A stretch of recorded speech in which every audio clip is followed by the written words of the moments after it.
Alors non, pas besoin d'être prophète pour comprendre que le Maroc change, le long de ses côtes en particulier.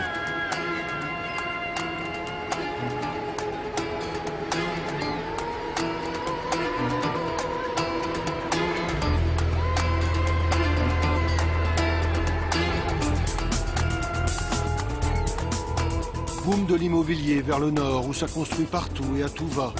Un peu le syndrome des côtes espagnoles voisines avec quelques années de décalage. Bouleversement aussi dans les profondeurs sous-marines, voici Azila. C'est ici, au pied de ces remparts, qu'aboutit un câble téléphonique sous-marin long de 1600 km. Point de départ, Marseille et donc l'Europe. Liaison à très haut débit, centre d'appel avec une main-d'œuvre francophone, à prix cassé. Ce n'est plus 22 à Asnières, c'est le 0800 quelque chose à Marrakech ou à Rabat.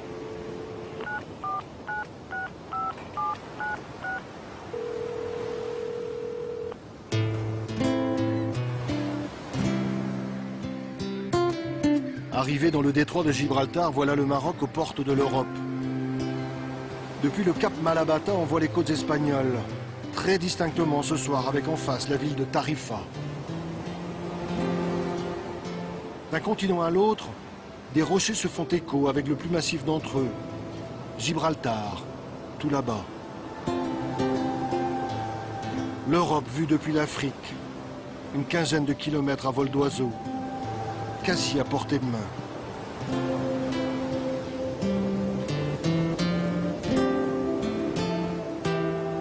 Mais beaucoup d'illusions tombent aux portes du détroit. C'est aujourd'hui l'une des zones les plus surveillées au monde. Et pas seulement pour des raisons de sécurité maritime, quand bien même des bateaux s'échouent dans les parages.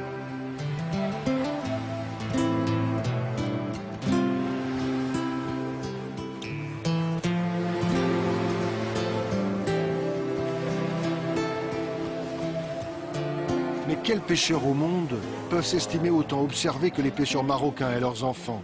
Chacun de leurs déplacements sont scrutés depuis la terre, essentiellement depuis l'Espagne. On traque les contrebandiers, les trafiquants de toutes sortes, les clandestins et les passeurs.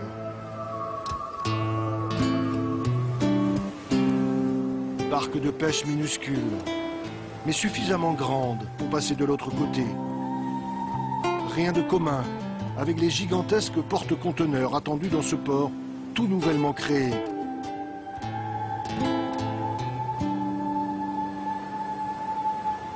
L'occasion de désengorger le port de Tanger, à une trentaine de kilomètres de là.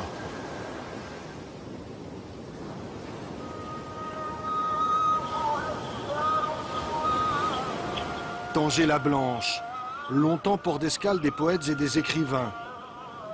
Tanger aujourd'hui et son presque million d'habitants et sa croissance exponentielle.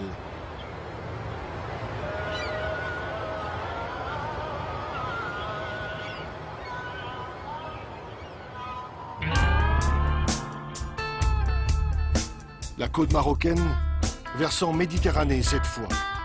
Nous voilà loin des falaises exposées aux colères de l'Atlantique et de ses embruns. Ici, pas de ramasseurs de sable, de pêcheurs nomades ou de champs de fraisiers. Très vite, en retrait de la côte, le relief prend le dessus. Les hautes terres du nord du Maroc, où les montagnes les plus élevées dépassent les 2000 mètres. Totalement enneigé l'hiver, c'est le Rif, une région montagneuse bien à part dans le nord du Maroc.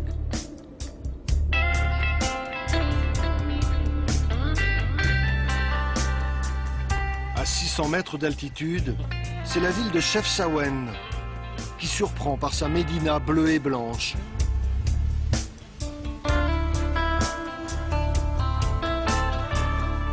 Voilà pour la carte postale. Pour le reste, Chefchaouen, capitale des montagnes du Rif, est aussi la capitale du kiff, le hashish marocain réputé jusqu'à Amsterdam. Dans les années 90, 200 000 agriculteurs en vivaient, une production quasi intensive, pas une colline sans son champ de cannabis. Les autorités ont détruit des champs, tous. On sait juste que le Maroc reste encore l'un des premiers exportateurs mondiaux de hashish.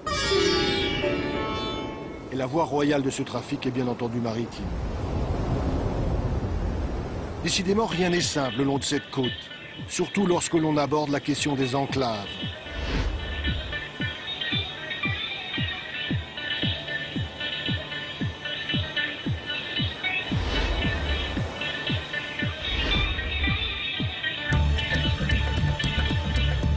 Pas moins de 9 îles, presqu'îles ou encore simples rochers battant pavillon espagnol le long des côtes marocaines. 70 mètres de long, 50 de large, 27 en hauteur, de loin on dirait un bateau. On peut même y aller à la nage. Voici le rocher d'Alucemas et sa garnison d'une 60aine d'hommes. Minuscule îlot espagnol à 300 mètres des plages marocaines. Moins caricatural, il existe aussi les 3 îles Chafarinas dans l'est du pays. Encore 3 bouts de territoire espagnol dans les eaux marocaines. Mais les plus connus de ces enclaves sont les grandes villes. Postes frontières pris d'assaut quotidiennement à Ceuta. 60 000 citoyens espagnols en terre marocaine. Situation ubuesque où de part et d'autre d'une frontière, le niveau de vie passe du simple au quintuple au bas mot. Pire encore, avec l'autre grande enclave espagnole, Melilla, une ville en état de siège. Ici, comme à Ceuta, un double mur de barbelés et de grillages électrifiés. Un rempart jalonné de miradors atteint même les plages. Dissuasif, chaque année, des centaines de candidats à l'émigration clandestine se terrent autour de Melilla, avec l'espoir de passer le mur. Depuis les hauteurs du mont Gourougou au Maroc, ils regardent avec avidité cet étrange bout d'Europe en terre africaine.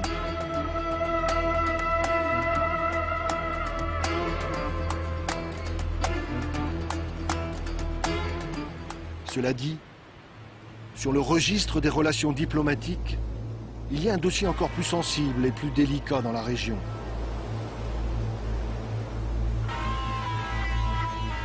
Un peu plus de 500 km de côte séparent Tanger de l'Algérie.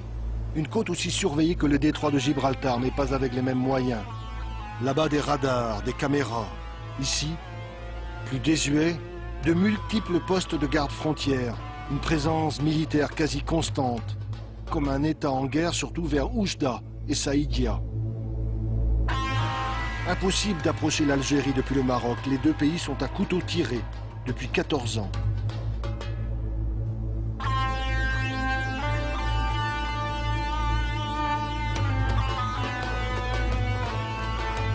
« 14 ans que la frontière est fermée. Situation bloquée. Dialogue de sourds entre les deux pays, c'est la plus longue frontière fermée au monde. »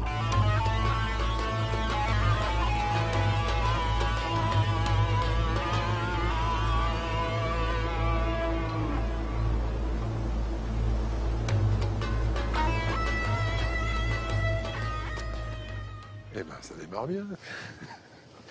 Gilles, carnet de route. Alors, le Maroc, c'est grand, c'est très grand. C'est très grand. Il a bien fallu faire des choix. Voilà, on a choisi une partie de la côte atlantique. Et on a choisi de commencer notre voyage par une ville historique célèbre, qui est en même temps un port magnifique, Essaouira. Oui. Essaouira, on pourrait le traduire en français par celle qui est bien dessinée. Voilà. Oui, bon, c'est vrai aussi. Voilà. Donc on vous invite à découvrir cette ville. Vous pouvez embarquer avec nous. Pour une fois, on y va en voiture. Carrément. Pas très écolo, ça.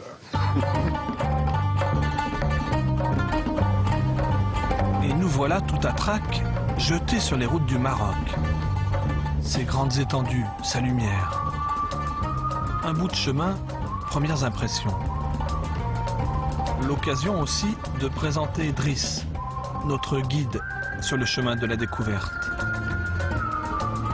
Mais voilà qu'une ville apparaît déjà. Nous sommes arrivés centre-ville. Essaouira la légendaire.